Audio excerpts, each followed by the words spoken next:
Everyone, welcome to my channel. I am Simran Sahani and आज हम पढ़ेंगे क्लास 12 इंग्लिश विस्तार्स बुक का आखिरी चैप्टर मेमोरीज ऑफ चाइल्डहुड के most important extract based question. With this guys, आज जब हम ये वाला एक्सट्रैक्ट कंप्लीट कर लेंगे चैप्टर के एक्सट्रैक्ट, तो हमारी एमसीक्यू मैराथन सीरीज कंप्लीट हो जाएगी क्लास 12 इंग्लिश की दोनों ही बुक्स की। ओके, अब ये हमारी एमसीक्यू मैराथन सीरीज में हमने क्या क्या कवर करा है। हमने सभी चैप्टर्स के एक्सट्रैक्ट वाले एमसीक्यूज कवर करे हैं जो हमारे क्वेश्चन बैंक्स में गिवन थे, प्रीवियस ईयर सैम्पल पेपर्स के बहुत सारे इंपॉर्टेंट क्वेश्चन और क्वेश्चंस को सॉल्व करने का तरीका हमने जान लिया है। अब हमारी नेक्स्ट सीरीज ऑन होगी जिसमें मैं शॉर्ट आंसर कराऊंगी और उसके बाद लॉन्ग आंसर सीरीज होगी और फिर एंड में हम एक रिविजन बैच चालू करेंगे जहाँ पे हम सभी को दोबारा से पढ़ेंगे, एमसीक्यू हो, शॉर्ट हो या लॉन्ग हो। तो I hope all these series are helping you for your board exam preparation और ऐसे ही हम आगे सभी चैप्टर्स को रिवाइज भी करेंगे। तो best of luck for your English board exam. आज बस ये आखिरी चैप्टर जो है हमारा, इसके एक्सट्रैक्ट बेस्ड क्वेश्चन देखते हैं और कल से हमारी शॉर्ट आंसर सीरीज रेडी हो जाएगी। अगर आपको कोई भी चैप्टर पढ़ना है क्लास 12 इंग्लिश का या इंपॉर्टेंट क्वेश्चन चेक करने हैं, सभी के लिए नीचे डिस्क्रिप्शन बॉक्स में प्लेलिस्ट गिवन है। एंड वंस अगेन हम टेलिंग यू, अगर आपको नोट्स दिए गए, आपका एग्जाम आने वाला है and you need notes, important question summaries, मेरे इंस्टाग्राम आईडी का लिंक गिवन डिस्क्रिप्शन बॉक्स में, वहाँ से जाकर एक्सेस कर सकते हो। अगर आप इंस्टाग्राम नहीं चलाते हो कोई बात नहीं, आप ये चैप्टर पे जाओ, मेमोरीज ऑफ चाइल्डहुड जो मैंने समझाया है उसके पिन कमेंट में आपको नोट्स मिल जाएंगे, क्वेश्चन आंसर वीडियो में क्वेश्चन आंसर मिल जाएंगे। Let us start with the first extract. I cried shaking my head all the while until I felt the cold blades of the scissor against my neck and heard them gnaw off one of my thick braids. Then I lost my spirit. Since the day I was taken from my mother, I had suffered extreme indignities. ये कौन सा extract है? ये memories of childhood के part 1 का extract है, जहाँ पे हमें नरेटर बता रही हैं कैसे जब वो स्कूल में जाती हैं तो उनके जो है बाल जो है वो काट दिए जाते हैं। वो काफ़ी रिबेल करने की कोशिश करती है, वो छुप जाती है बेड के नीचे, बट उनको वहाँ से बाहर निकाला जाता है ड्रैग करके, और उनके वो लंबे जो बाल थे ब्लैक कलर के, इतने सुंदर बाल, उनको वो सीजर से कट करते हैं। पहले वो मना करती हैं, नहीं नहीं नहीं मेरे बाल को मत काटो, बट जब उनकी वो सबसे एक आप कह सकते हो इतनी अच्छी उनके बालों की जो ब्रेड थी, जब उसको कट कर दिया जाता है तो उनकी स्पिरिट बिल्कुल लो हो जाती है। उनकी अकॉर्डिंग उनकी जो ट्रेडिशन था उसमें उन्होंने सुना था अपने फैमिली में, उन्हें ये मदर ने उन्हें बताया था कि बाल काटना जो है वो कैरलेसनेस, कायर लोगों के है बाल काटे जाते हैं, और जब उनके साथ ऐसा होता है तो वो बहुत परेशान हो जाती है और उसके बाद से गाइस उनकी स्पिरिट बिल्कुल लो हो जाती है। Now let us start with the question number 1। Look at the given images of book, which of the following conveys the idea of the extract.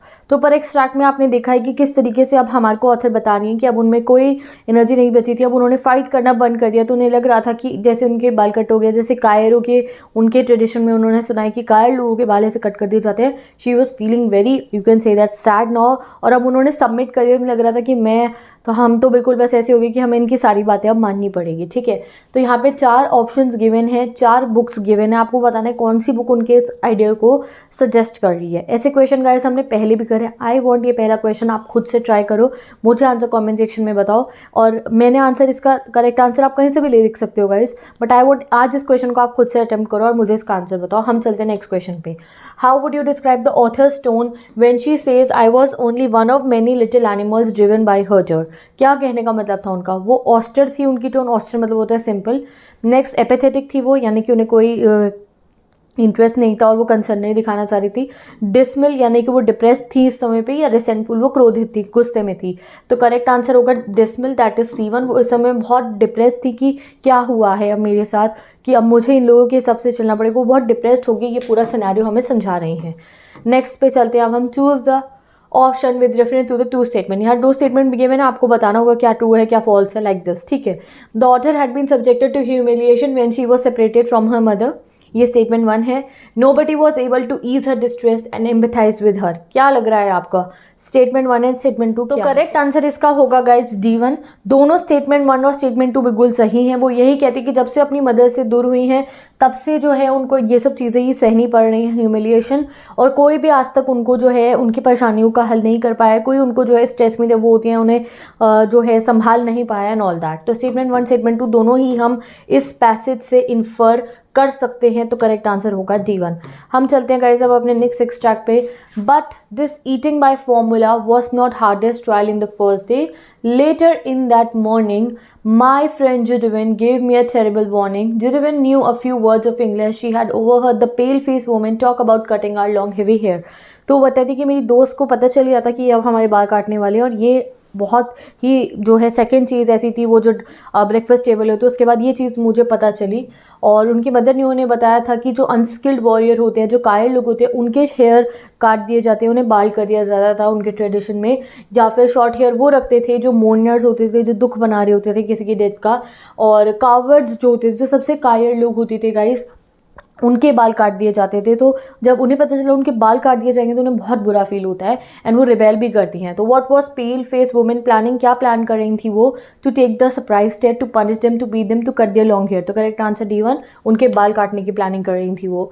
What view did the narrator's mother had about shingled hair, क्या view थे उनके? Keeping it was वो sign of bravery, keeping it was a sign of B1, उन्हें लगता था वो sign है कॉवर्डाइज का, यानी कि कायरता का।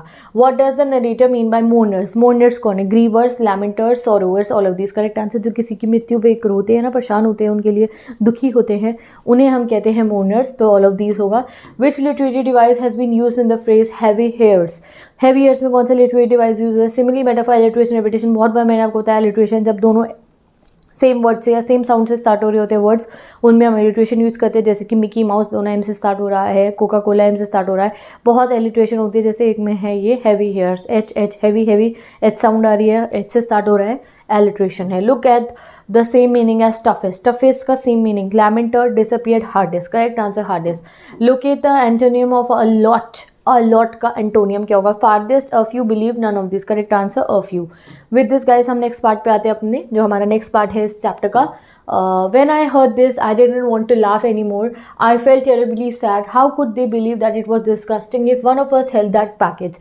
तो ये वो लाइन है जब उनको पता चलता है, जब उनके भैया उनको बताते हैं हमारे नरेटर के, क्यों उन अंकल ने जो है इस तरीके से उस पैकेज को पकड़ा हुआ था, सो दैट वो टच ना करें उसको। तो उन्हें बुरा लगता है वो बहुत ज़्यादा, और वो परेशान हो जाते हैं। ठीक है, तो इसके बेस क्वेश्चन देखते हैं। The elder handing snacks reverently, bowing and shrieking to the fellow indicate that the fellow was, fellow कैसा था आपको ये बताना है। कंडेंसिंग था, अनअम्यूजिंग था, सबमिसिव था, डिसडेनफुल था, अग्रेसिव था, डोमिनियरिंग था।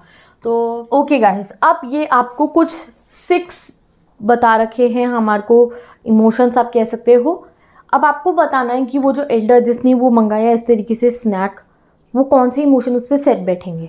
अब ऐसे अगर क्वेश्चन आते हैं तो ज़रूरी नहीं है आपको इन सब का मतलब पता हो। ये कंडेंसिंग, अनअज्यूमिंग, सबमिसिव मतलब होता है हाँ भाई किसी की बात मान लेता है कोई एकदम से, ठीक है। डिसडेनफुल मतलब किसी को रिस्पेक्ट नहीं करने वाला।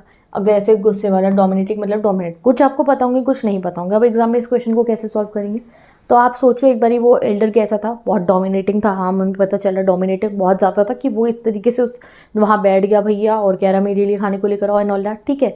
तो डोमिनेटिंग वो डेफिनेटली था। तो आप अपने माइंड में 6 वाले को ऐसे बिल्कुल राइट कर लो। मैं आपको वो ट्रिक बता रही हूँ कि अगर आंसर नहीं आ रहा हो तो भी आंसर निकालना कैसे, मैं बता दूंगी आपको। ये ऑप्शन है, इनका मीनिंग बता दूंगी, आ जाएगा। अब एग्जाम में कोई मीनिंग बताने को थोड़ी है, अगर आपको मीनिंग नहीं समझ में आए तो क्या सोचना है। तो यहाँ जो सबसे आसान हमें लग रहा है डोमिनेटिंग, वो है। डोमिनेटिंग वो इंसान था जब उन्होंने वो मंगाया उनसे, तो वो डोमिनेटिंग वे में प्यार से भी तो मांग सकता भाई मेरे लिए वो लेकर आ जाओ, ठीक है। नहीं, वो डोमिनेटिंग था जिस तरीके से वो खाते, एवरीथिंग वाज डोमिनेटिंग, ठीक है। तो डोमिनेटिंग वो डेफिनेटली था। तो ये आपको पक्का हो गया। अब आप ऑप्शंस में देखना कौन सा ऐसा ऑप्शन है जहाँ पे डोमिनेटिंग हाईलाइट हो रहा है। तो C1 है और B1 है, तो हमने कर दिया 50-50 A और C में से। अब हम अपना आंसर जो है वो ढूंढने वाले हैं, ठीक है। अब C में गिवन है 1, 4 और 6। सी में क्या गिवन है 1, 4, 6। अब आपको कंडेंसेटिंग का मतलब पता है या नहीं पता, मैं बता दूंगी तो पता होगा, वरना शायद नहीं पता हो, तो अभी इसे छोड़ दो। 4th गिवन है डिसडेनफुल। अब हो सकता है कुछ को पता हो, डिसडेनफुल का मतलब कुछ को नहीं पता हो, ठीक है। और थर्ड नेक्स्ट हमें ए में क्या गिवन है 2nd, 3rd and 6th। Second क्या गिवन है ये अनअज्यूमिंग। अनअज्यूमिंग क्या अनअज्यूमिंग था कुछ वो आदमी, नहीं ना। अनअज्यूमिंग जैसा कुछ था उस आदमी में, जैसे कि आपने कुछ चीज़ को अज्यूम नहीं करा था, आपको कुछ चीज़ का ऐसा पता नहीं था और वो हो जाए, ठीक है। क्या ऐसा कुछ था, नहीं ना। तो अनअज्यूमिंग को आप हटा दो या सेकेंड वन में से, मतलब कि हमने ए और सी रखे थे और ये सिचुएशन में अनअज्यूमिंग कहीं सेट नहीं बैठता है, तो A1 नहीं होगा। अब एक और तरीका है जिससे आप पता लगा सकते हो कि नहीं बैठेगा A1, कि A1 का सेकंड ऑप्शन आप देखो, थर्ड गिवन है, दैट इज सबमिसिव। क्या वो एल्डर सबमिसिव था? सबमिसिव होता है कोई किसी की बात मान लेता है, ठीक है, बहुत लो, मतलब कि वो इंसान ऐसा है कि जो कोई कहेगा वो मान लेगा, वो डरता है लोगों से। क्या वो एल्डर डर रहा था? नहीं ना। तो वो एल्डर तो डोमिनेटिंग था बहुत ज़्यादा। तो इसके हिसाब से हमारा आंसर बनेगा C1। 1, 4 एंड 6 वाला C1। 1 में है कंडेसेंडिंग, मतलब इसका मतलब ये होता है कि आप जो है सामने वाले इंसान की रिस्पेक्ट नहीं कर रहे हो। डिसडेनफुल मतलब भी यही होता है। डोमिनेटिंग मतलब डोमिनेटिंग नेचर है, ठीक है। तो यहाँ मैंने आपको एक ऐसी ट्रिक बताई है कि अगर आपको एक मीनिंग भी आता हो ना इन 6 में से, तो भी आप अपना आंसर कैसे ढूंढ सकते हो। ऐसी ही ट्रिक्स आप अपने एग्जाम में भी लगा सकते हो। यहाँ कॉन्डेसेंडिंग का एक रियल मीनिंग भी मैंने यहाँ डिक्शनरी में से देख के लिख दिया है, आप इसे भी पढ़ सकते हो। क्या है कॉन्डेसेंडिंग मतलब, अगर रियल मीनिंग देखें तो होगा ये फर्स्ट वाले का कि अपने आप को सुपीरियर दिखाना, दूसरों को नीचा दिखाना। अब जरूरी थोड़ी है गाइस हमारे को इस वर्ड का मतलब पता हो। अब हमारे को कोई एग्जाम डिक्शनरी में से बताने थोड़ी आएगा, तो हमें ट्रिक्स भी जाननी जरूरी है कि अगर हमें कुछ नहीं पता हो, एक वर्ड का भी मतलब पता है, तो कैसे आंसर ढूंढना। अब हमने डोमिनेटिंग पता था, हमें डोमिनेटिंग पक्का ही ये बंदा, तो हमने A और C ऑप्शन को अपने माइंड में रखा, फिर देखा सबमिसिव नहीं था, अनयूज्यूमिंग जैसा कुछ नहीं हुआ यहाँ पे, तो आंसर हुआ हमारा C1। ये ट्रिक बहुत इंपॉर्टेंट है एग्जाम में आंसर्स पता लगाने के लिए। चलते हैं हम नेक्स्ट ऑप्शन पे। Pick an idiom that does not describe how the author felt about this incident. ऐसा कौन सा ईडियम है जो वो इसमें फील नहीं कर रही है। First is at the ends of one's tether, be in a black mood, up in arms, throw up one's hand. Correct answer है D1, throw up one's hand. Next question पे चलते हैं। Based on the given context choose the option that illustrate when a person can be provoked out of the examples given below. आपको एक ऐसा option ढूंढना है जिसमें इंसान प्रोवोक हो सकता है। The employees organise a peaceful protest outside the firm, तो इससे कोई प्रोवोक नहीं होगा। The manager ill treated one of the employees and wrongfully terminated him. Guys इससे एक इंसान प्रोवोक हो सकता है। नेक्स्ट पढ़ते हैं। The employees wrote a letter complaints against the manager, इससे कोई प्रोवोक नहीं होगा।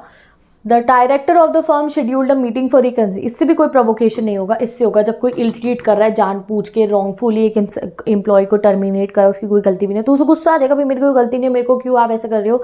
तो second word is a provoking situation, answer होगा B1।